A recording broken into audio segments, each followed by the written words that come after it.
최근 셀 업체들의 실적 발표가 있었는데 이번 비디오에서는 배터리셀 3사의 컨퍼런스 콜에서 취할 만한 핵심만 압축하고 2026년 한국 배터리 업체들의 전략을 합쳐서 파악합니다. 나아가 K배터리의 중요한 미국의 이슈도 짧게 첨부합니다. 개별 기업을 보기에 앞서 배터리 3사 합산으로 보면 2025년 전기차용 배터리 사용량이 182.2GWh로 전년 대비 10.4% 성장하였습니다. 10.4% 성장이라는 것은 어떻게 보면 사소해 보일 수도 있습니다. 그러나 후술하겠지만 한국 배터리 업체들이 작년부터 심혈을 기울이고 있는 분야가 ESS라는 점에서 이 정도 실적만으로도 상당히 선방했다고 평가할 수 있겠습니다. 특히 최근 정례에서 영상을 올리기도 했지만 판결문에서도 나오다시피 트럼프와 공화당이 바이든의 전기차 인프라 구축 등 신재생 에너지 전환 드라이브를 불법적으로 방해하는 등으로 북미 EV 시장이 위축된 어려운 상황임에도 한국 업체들이 어느 정도 실적 방어에 성공한 것입니다. 북미 지역은 K배터리 기업들에게는 가장 많은 카펙스 투자가 이루어진 핵심 시장으로 이 지역의 배터리 산업의 성장성이 전체 수익성을 좌우하기 때문에 한국 업체들에게는 유럽보다도 북미가 훨씬 중요하다고 할 수 있겠습니다. 게다가 유럽도 당장에는 저가형 모델 선호 기조에 따라 고밀도 하이니켈 사용량이 예상과 같이 점유율을 확보하지는 못하고 있기 때문입니다. 따라서 당장 이러한 난관을 돌파할 핵심 키는 3사 모두 입을 모아 말하는 바와 같이 ESS이고 전고체, 로봇도 물론 시장이 있긴 하지만 그보다도 EV 성장이 기대에 미치지 못하는 상황에서 셀 업체들과 그 밖의 소재 업체들에게도 어느 정도의 매출 볼륨이 발생할 수 있을 유의미한 규모를 가진 시장은 ESS가 유일합니다. 특히 북미 ESS는 AMPC 보조금에 따른 수익성을 감안하면 기대 영업이익률이 굉장히 높은 편이기도 합니다. ESS 배터리의 잠재력은 유독 한국에서만큼은 일시적인 주가 띄우기 소재로 한번 써먹고 끝난 느낌이 강하지만 현재 2026년 투자자 관점에서 ESS는 로봇, 전고체보다도 훨씬 중요하다고 할 수 있겠습니다. 그렇다면 잠시 이 통계도 함께 보겠습니다. 앨범말 컨퍼런스 콜 역시 중요한 내용이 정말 많아 빠른 시일 내 정리해서 올릴 예정이지만 앨범말 자료에 따르면 전세계 전기차 시장은 2025년 전년 대비 21% 성장했습니다. 그런데 또 자세히 보면 전기차 시장이 2024년에도 2023년보다 나쁘지도 않았습니다. 그렇기 때문에 한편으로 이 자료는 한국에서 유독 당연하게 받아들여졌던 전기차 캐즘론이 완벽한 허상이었음을 말해주고 있기도 합니다. 그렇다면 LG 엔솔부터 시작해서 각 기업들의 컨퍼런스 콜 내용들을 하나하나 살펴보겠습니다. LG 엔솔이 가장 내용이 많고 친절하게 정리해줘서 다룰 내용이 3사 중에서 가장 많아 분량을 크게 할애해보겠습니다.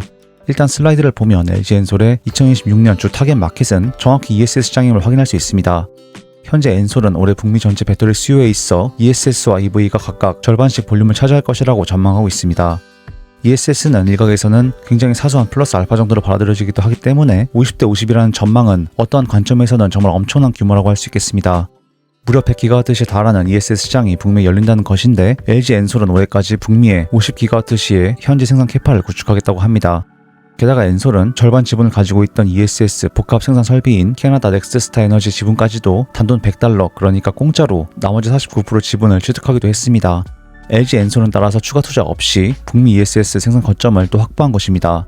이 역시 제대로 조명받지 못하고 일각에서 이를 북미 배터리 산업의 몰락이라며 악재로까지 짜깁기하여 보도하기도 하지만 북미 ESS 시장에서 엔솔 점유율이 탄탄하게 올라간다는 것은 분명한 사실입니다.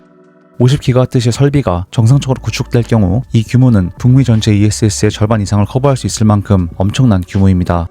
그 밖에도 LG 엔솔은 올해까지 90GWh 규모의 ESS 신규 수주를 확보할 것이라고 합니다. 또 EV향으로도 그간 외면받던 꿈의 46파의 배터리가 연중 양산에 들어가는 한편 LMR 개발도 차질 없이 진행될 예정입니다. 특히 또 유럽향으로는 고전압 미드니켈 양산이 1분기 중에 본격화될 예정이라고 하니 개화되는 유럽 배터리 전쟁에서 엔솔의 점유율 확장도 기대해볼 수 있겠습니다. 다만 사측 자료에 따르면 UPS나 BBU는 그렇게 중요하지 않으며 기자들이 엄청나게 강조하는 소듐 배터리 등의 새로운 조성비 타입 배터리에 대해서도 사측에서는 별다른 관심을 보이지 않습니다. 그리고 개인적으로 작년 인터배터리 행사에서도 여쭤봤던 내용이지만 LG 엔솔은 시장 규모도 작은 전고체 배터리에 있어서도 별다른 관심이 없고 개발에 그닥 적극적이지 않습니다. 생산 시점도 굉장히 러프하게 잡아놓았고 개인적으로 현장에서 들은 바에 따르면 이 또한 더 지연될 수 있다는 답변을 받았습니다.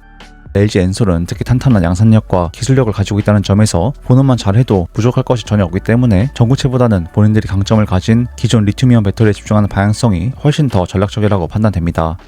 다만 단기적으로 보자면 사측에서 잡은 올해 목표치는 다소 보수적인 편입니다. 매출 규모는 완만한 10에서 20% 성장에 평이한 영업이익률 유지하는 것을 목표하고 있습니다. 또한 정책적 불확실성이 상존하는 가운데 신규 투자도 계속 줄이고 있는데 이는 아마도 중간선거 이후 미국의 상황을 지켜보려는 것으로 해석됩니다. 우측에 첨부한 GM 자료와 같이 현재 북미 EV 시장에서 LG 엔솔의 든든한 파트너라고 할 수 있는 GM이 폭발적인 EV 판매량 성장을 보이며 선전하고 있지만 어쨌든 사측에서는 2026년 북미 전기차 시장을 낙관적으로 전망하고 있지는 않습니다. 즉 당기 실적의 핵심 열쇠는 분명히 ESS입니다. 추후 북미에서 EV가 다시 살아나기 전까지는 말입니다. 다음으로는 삼성 SDI를 살펴보겠습니다.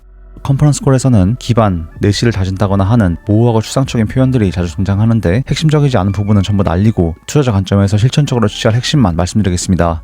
삼성 SDI도 마찬가지로 사업 전략을 보시면 ESS를 첫 번째로 배치할 정도로 중요하게 보고 있다는 점은 엔솔과 같습니다. 삼성 SDI는 지난 3분기 컨퍼런스 콜에서 북미 현지 스타플러스 에너지 라인을 ESS로 전환하여 현지 생산 라인을 구축하겠다고 밝혔는데 1공장 4개 라인 중 3개 라인을 ESS로 전환하여 올해 4분기까지 30기가와트씩 캐파를 확장합니다. 다만 그렇다고 해서 그때까지 ESS를 아예 판매하지 않는 것은 아니고 그 밖에도 가용 캐파 전체를 가동해서 올해 20기가와트씩 판매를 목표하고 있습니다. LG엔솔 전망치에 따르면 북미 전체 배터리 수요 200기가와트시 가운데 절반이 ESS라고 보는데 삼성 SDI도 마찬가지로 2026년 북미에서 100기가와트시의 ESS 수요를 전망하고 있습니다. 그러나 역시나 전체적으로 북미 전기차 시장 성장이 예상만큼 올라오지 않는 등의 문제 탓인지 삼성 SDI도 마찬가지로 2026년 전망에 대해서는 어떠한 확신적인 표현이나 자신감이 보이지는 않습니다. 2025년 삼성 SDI ESS 매출 볼륨이 크지 않아서 올해 YOY 50%의 ESS 단일 매출이 증가하겠다고 하는 부분은 SDI 투자 관점에서 크게 중요하지는 않으며 BBU 분야도 북미 수요에서 차지하는 비중이 극소수이기 때문에 역시 핵심은 아닙니다. 따라서 컨퍼런스 콜 내용만 보자면 2026년은 삼성 SDI의 폭발적인 성장보다는 수익성이 높은 현지 ESS 라인을 구축하는 해로 이해하면 좋겠습니다. 전반적으로 딱히 긍정적인 내용들을 찾기는 어려웠으며 그나마 헝가리 공장의 가동률이 올해에는 개선 요인들로 인해 많이 올라갈 것이라는 정도 외에는 특별할 것이 없었습니다. 그래도 기계적으로 함량 미달의 애널리스트를 답변만 받는 것이 아니고 전구체와 관련된 사전 개별 질문에도 답변하는 모습은 인상적이었습니다. 다음으로 SK온은 셀 3사 중 가장 성적이 나쁘기도 하고 전체적으로 난해합니다. 2026년에는 사업 포트폴리오를 재검토하고 수주도 열심히 확보하겠다고는 하지만 이번 컨퍼런스 콜에서 정작으로 영향가 있는 내용은 찾을 수 없었습니다. 그나마 최근 한국 내부적인 ESS 2차 입찰 경쟁에서 50%의 수주를 따낸 부분은 긍정적으로 평가할 수 있긴 하지만 이 물량은 이 거대한 회사의 전체 실적을 뒷받침할 만큼 크다고 할 수는 없습니다. 전반적으로 SK온이 단독 상장 기업이었으면 정말 암울했을 텐데 SK이노베이션의 석유, 윤활유 사업 실적이 버텨주며 주가가 선방하고 있는 상황을 다행이라고 표현해야 할지 모르겠습니다. 현재 112기가와트시 캐파를 올해 중으로 180기가와트시까지 늘릴 것이라고 하는데 안 그래도 가동률이 저조한 상황에서 이 캐파를 전부 어떻게 돌리겠다는 건지 이해하기는 어려웠습니다. 단독 운영하기로 한 블루오벌 SK 라인도 ESS로 전환을 하는 건지 아니면 ESS 현재를 포기하고 대체 여기서 무엇을 생산하고자 하는 건지를 좀 명확히 정리할 필요가 있으며 켄터키 공장을 포드에게 넘긴 것도 사실 어쩔 수 없는 결정이었겠으나 한국 배터리 산업 전체 관점에서는 아쉬운 부분이 많기도 합니다.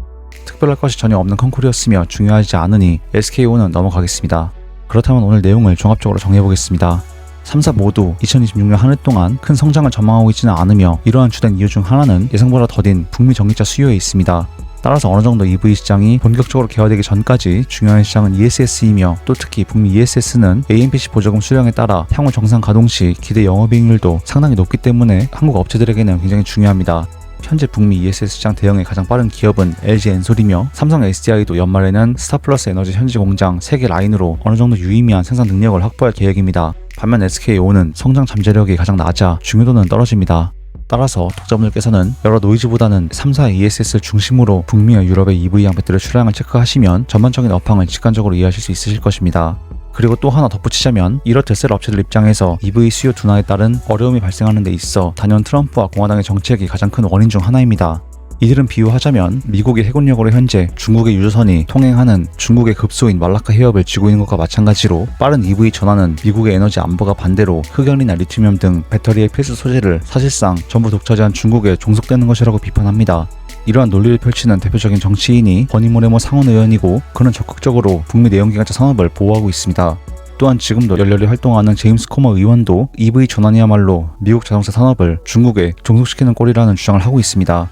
나아가 전기차의 기본 패러다임이 탄소 배출 감축인데 트럼프는 기후변화 문제는 사기라느냐 하는 소리로 자신들의 반 EV 정책을 정당화하고 있습니다.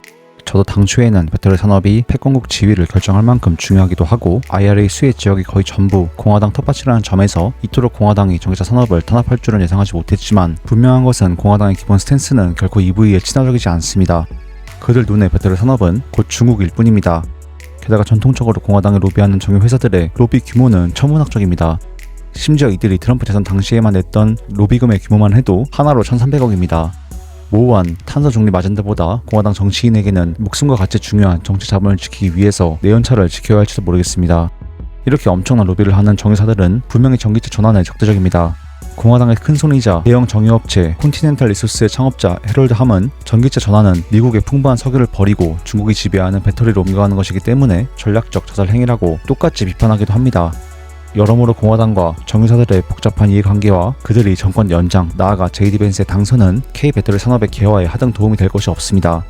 따라서 한국 2017 관점에서는 전기차 보조금을 부활시키려고 하는 개빈 유섬과 같은 민주당 인사들이 훨씬 좋다는 것은 너무나도 자명한 사실입니다. 만약 유섬이 차기 대선에서 승리한다면 아마 지금 산소호흡기처럼 붙어있는 2031년 조기 일몰이 예정된 AMPC도 다시 연장될 가능성이 있습니다. 트럼프의 중국 때리기는 물론 도움이 되긴 하지만 전체적으로 지금 한국 셀 업체들의 적자와 같은 사태는 전적으로 공화당이 만든 정책 방향성의 결과물입니다. 또 분위기가 이렇다 보니 포드와 같은 기업들도 이제 전기차 안 하고 내연차로 들어가겠다느니 하는 시대착오적인 소리나 하고 있는 것입니다. 따라서 앞으로 한국의 셀 업체들이 ESS로 버티며 유럽과 같은 본격적인 EV 시장 개화에 따른 배터리 빅뱅 폭발로 나아감에 있어 어느 정도 미국 민주당의 힘이 필요하다고 할 수 있겠습니다. 트럼프와 공화당이 그 밖에 잘하는 점도 있지만 배터리 산업 관점에서는 득보다는 실이 훨씬 많습니다. 다르게 해석하시는 분들도 계시겠으나 저는 사실 이것 말고는 답이 안 보입니다. 트럼프가 어처구니 없는 정도로 전기차 산업을 짓밟고 있고 유섬과 민주당이 길을 쓰며 이를 살리려고 하는 형국이기 때문입니다. 현재 공화당 텃밭 텍사스마저 민주당이 그냥 승리하는 것도 아니고 14% 차이로 앞서가는 상황으로 볼 때 앞으로 북미 전기차 시장과 관련된 정책적 환경도 K배터리에 유리하게 형성될 가능성이 높으니 전체 업황과 함께 꾸준히 추적하며 이 부분은 따로 영상을 제작해 보겠습니다. 그렇다면 오늘 영상은 이 정도에서 마치며 혹시 구독과 좋아요 한 번씩 눌러주시면 앞으로도 이러한 제 최신 공부 자료들을 가장 빠르게 받아보실 수 있습니다. 설 명절이 다가오는데 독자 여러분들 복 많이 받으시고 오늘도 행복한 하루 보내시기 바라겠습니다. 감사합니다.